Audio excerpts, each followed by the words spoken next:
JKB back with another episode. Today I'm reviewing Ghost Recon Wildlands. Thank you to Ubisoft for sending over the review copy.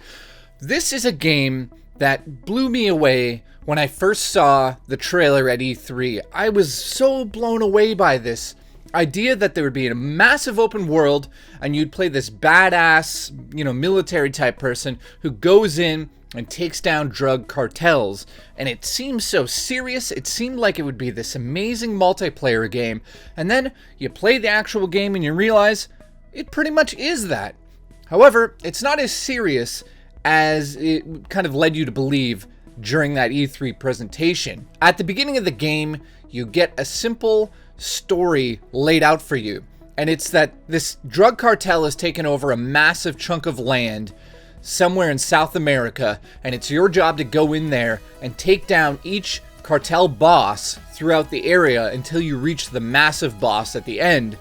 And that's essentially it. You want to take down the drug cartel, and you're going to do that by any means necessary. And this really does come down to the idea of putting you into a sandbox right off the bat with jump in and out multiplayer that works amazingly. I had such a blast playing with my good friend J Matrix. I gotta give a shout out to him.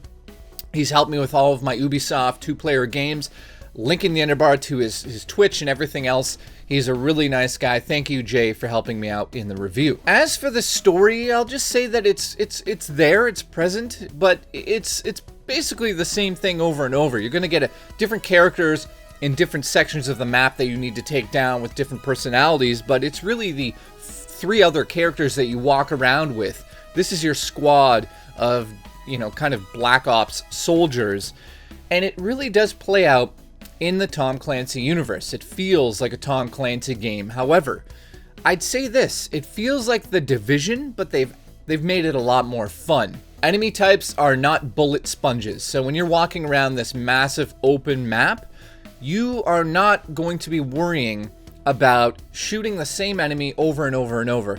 Enemy variety is definitely there. However, this is a tactical game. This is going to really come down to how you want to play in your play style. So when you're in a squad with other people online, I haven't had this much fun for such a long time. Single player campaign, though, is a little bit more isolated. Obviously, you have three teammates that are following you around, but they're not really doing much. They fill in the story here and there a little bit.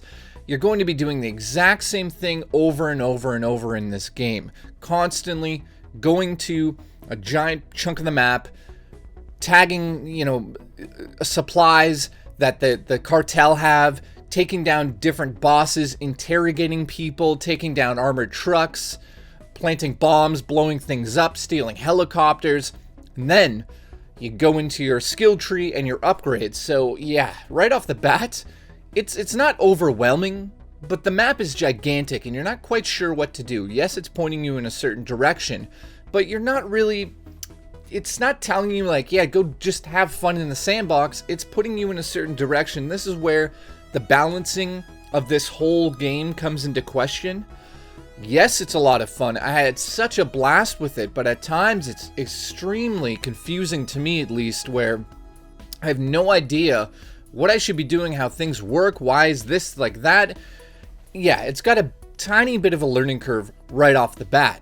In terms of the upgrades for the guns and whatnot, such a loot collecting game, and it's so much fun going to different sections there and taking down a little bit of it, like a camp is set up, and you go in there and you know what you're going to get out of it because it'll tell you on the map. So if you're the type of person that uses sniper rifles and you want to upgrade all of that parts of your gun, you will go to where it says you'll get an upgrade of a sniper rifle if you go do this mission.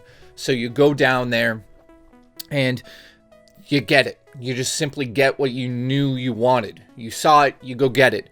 I love that in a game. It's no longer you open a sort of crate up and it's like, what am I going to get? Oh God, you know. So if you're into submachine guns or shotguns, you go after those parts as you wish, and you really do have that variety there. So once you got your top of the line sniper, which is awesome to upgrade, paint, customizing all this stuff is just so much fun in the game. Let me just go into the pros and cons of Ghost Recon Wildlands because there's a few cons here. First one, very repetitive. So if you're the type of person that wants way more story here, you're not going to really get that. You're going to get a subpar story with characters that have personality, I'll give it that much, but this is really about the sandbox experience, and it's about going into the missions and not knowing what's going to happen.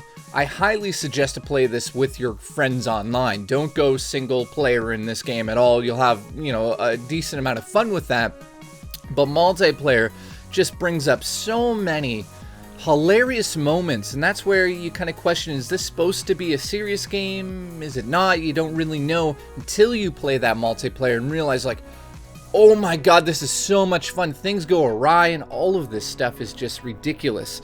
The second con that I have to bring up is the vehicles in this game are horrible, just unbelievably horribly controlled, just wretched at times, and I just wish, you know, this is the same dudes that made The Crew, or they made, you know, other racing games in the past. Why don't they use those physics and take that into this game? I just don't get it. It feels worse than, say, Far Cry 4's vehicles or Far Cry 3. Those were decent, right? But this is like, you need precision, and the vehicles are just, some of them are just horrible, and you just drive them off cliffs, and this is where it gets silly. But on the plus side, you create such ridiculous moments with the vehicles that it kind of is like balances it out. As for the cons, that's pretty much it. I know that people have been beating the game in 40, 50 hours, but my good friend Jay, he's easily going to drop 100 hours into this with the online multiplayer. Now, for the pros, I really want to talk about what the gameplay entails here, because you get so many different gadgets, so many different ways to look at an enemy base on this map and really figure out exactly what you want to do. And it's going to come down, if you're playing with multiplayer, you guys have to be on point. So if one person takes a shot in a line of 3 shots, so if you mark 3 different characters and you're number 1, that guy's number 2, and Jay's number 3, and Jay misses his shot, which he hardly ever misses, if he misses that one guy that you miss can ring an alarm, bring in helicopters, all sorts of things. And you realize at that point in time, like, you need to play with good players, or you're going to run into situations that become ridiculous. And that's where the game really shines. Ridiculous moments in this game are so much fun, because it's the Tom Clancy vibe of sort of like The Division, but the enemies aren't bullet sponges, you know? You shoot them in the head, they're dead. But so many enemies come in there, and you just machine guns on torts that you're shooting at. It's insanity when it really comes together, and that's where the game really shines. When you're playing single player, you have the 3 teammates, and you can do something called shot sync. This means you take your drone out, you go above the base, and this is all upgradable, by the way. All of these things are upgradable, so when you throw your drone in the air, it has a certain amount of range and battery, which you can upgrade on a skill tree. The skill tree is short. I mean, at the end of the game, you're kind of like, oh, that was it? But upgrading these things is very important, because you go over the base, you mark people, like with the sync shot, and then you just basically tell your enemy, okay, or tell your teammates, yeah, we're going to shoot the enemy in 3, 2, 1. You hit the button. Everybody takes a shot at that one person's marked, or at the people marked, and they're dead. And it's like so much fun to do that. So sync shot really is awesome, but you have to be careful, because if you use it at the wrong moment, an enemy could come around a corner, see his teammate get killed, and you're like, oh shit. So in total here, you're getting a massive sandbox, which online is so much fun. I haven't had this much fun since, you know, it's way more fun than The Division was. Like, Division was like the serious toned, loot crawling, just bullet sponge game where it was good. I mean, don't get me wrong, but I want something that's like fun, you know, add a little bit of fun into The Division and you get Wildlands. And closing out here, I'm going to say that if you like The Division a lot, then, and you want a little bit more spice to it, you want some fun, you want some crazy things happening on screen where like vehicles are crashing off cliffs, you're failing missions because of it, you're laughing with your friends online, yeah, you have to be good at the game. But you got to keep in mind, video games are also supposed to be a lot of fun, and this is where it really nails it down. So I'm going to give Wildlands an 8 out of 10. I think it's definitely a must play for the people that love Ghost Recon in the past, but also love those sandbox games like Just Cause and, you know, just the silliness of it all. So thank you so much for watching. Thanks to Jay once again. Go check his links in the underbar. I'll see you guys on the next episode of JKB.